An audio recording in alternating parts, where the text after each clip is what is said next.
Assalamualaikum warahmatullahi wabarakatuh. Selamat datang di saluran video media manajemen dan bisnis, saluran yang membahas berbagai tindakan dan langkah strategis manajemen dan bisnis sesuai dengan peristiwa-peristiwa yang terjadi.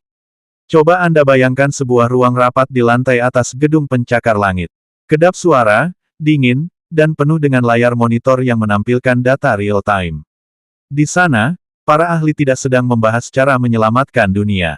Mereka sedang membahas sebuah produk. Tapi produk ini bukan ponsel pintar atau aplikasi fintech. Produk ini adalah kandidat politik.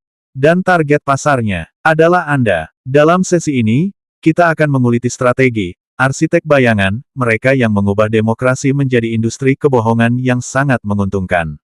Kita tidak akan bicara soal moral, kita akan bicara soal manajemen, rantai pasok, dan return on investment.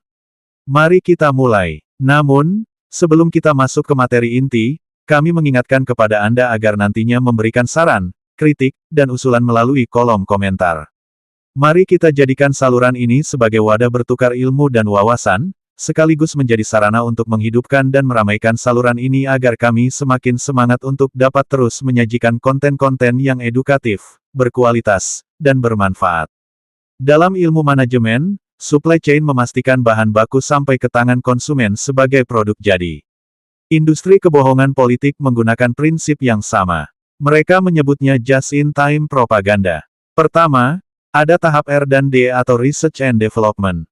Bahan bakunya bukan kayu atau besi, melainkan big data. Para arsitek bayangan memetakan ketakutan, kemarahan, dan prasangka Anda. Mereka mencari tahu apa yang membuat Anda merasa terancam. Kedua, masuk ke produksi narasi. Di sini, mereka bekerja dengan metode agile. Jika sebuah hoaks diluncurkan dan tidak viral, mereka tidak menyerah. Mereka melakukan pivot, berputar arah, dan menciptakan narasi baru dalam hitungan jam.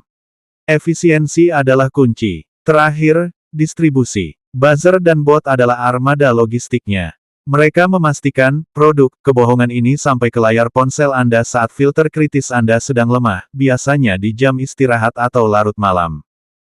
Sekarang, mari bicara soal pemasaran. Jika perusahaan sepatu menargetkan Anda karena hobi lari, arsitek bayangan menggunakan psychographic profiling yang jauh lebih brutal. Ini bukan lagi soal massa, tapi soal individu. Dalam sistem CRM atau Customer Relationship Management mereka, masyarakat dibelah menjadi segmen mikro. Anda mungkin berada di segmen A yang diberi asupan narasi ancaman ekonomi. Sementara tetangga Anda di segmen B diberi narasi ancaman identitas. Tujuannya, bukan untuk menyatukan pasar, tapi untuk menciptakan polarisasi terstruktur. Semakin terbelah masyarakat, semakin mudah setiap kelompok dikelola. Dalam bisnis, ini adalah strategi penguasaan ceruk pasar yang ekstrim. Bagaimana dengan sang kandidat? Arsitek bayangan memposisikan mereka layaknya sebuah startup unicorn. Mereka sering dipasarkan sebagai produk disrupsi, sosok outsider yang datang untuk menghancurkan sistem lama. Mereka mengelola kandidat dengan prinsip product life cycle. Di tahap introduction, mereka sengaja menciptakan kontroversi demi mendapatkan free media atau publikasi gratis. Ini adalah taktik growth hacking yang efisien secara biaya. Saat masuk tahap growth, mereka membangun ekosistem pendukung fanatik, atau dalam bahasa bisnis kita sebut sebagai brand evangelist. Orang-orang yang akan membela produk tersebut mati-matian, bahkan ketika produk itu terbukti cacat.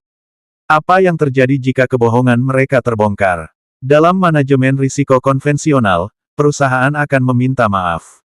Tapi tidak di industri ini. Mereka menggunakan the gaslighting protocol. Dalam konteks manajemen persepsi dan industri manipulasi politik, the gaslighting protocol adalah prosedur pertahanan strategis yang digunakan untuk menangani situasi di mana kebohongan atau skandal mulai terungkap ke publik. Jika dalam bisnis kita mengenal crisis communication untuk menyelamatkan reputasi perusahaan, protokol ini justru bertujuan untuk menghancurkan kompas realitas publik agar kebenaran tidak lagi memiliki nilai. Strateginya adalah, alihkan perhatian, serang balik kredibilitas pembawa pesan, dan banjiri ruang publik dengan informasi sampah sampai masyarakat mengalami kelelahan kognitif. Saat semua orang bingung mana yang benar, maka arsitek bayangan telah menang. Mengapa mereka melakukan ini? Karena ROI-nya luar biasa. Biaya operasional untuk menyebar hoaks sangat murah dibandingkan dengan potensi penguasaan sumber daya negara setelah menang. Ini adalah investasi bisnis dengan laba yang tak terbatas. Kita sampai di akhir sesi. Arsitek bayangan menang bukan karena mereka lebih pintar secara moral, tapi karena mereka mengadopsi ilmu manajemen dan teknologi dengan lebih presisi daripada kita yang menjaga demokrasi.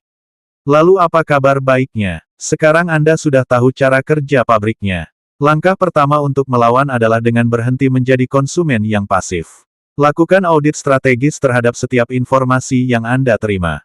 Jangan biarkan perusahaan kebohongan ini mengakuisisi kewarasan Anda.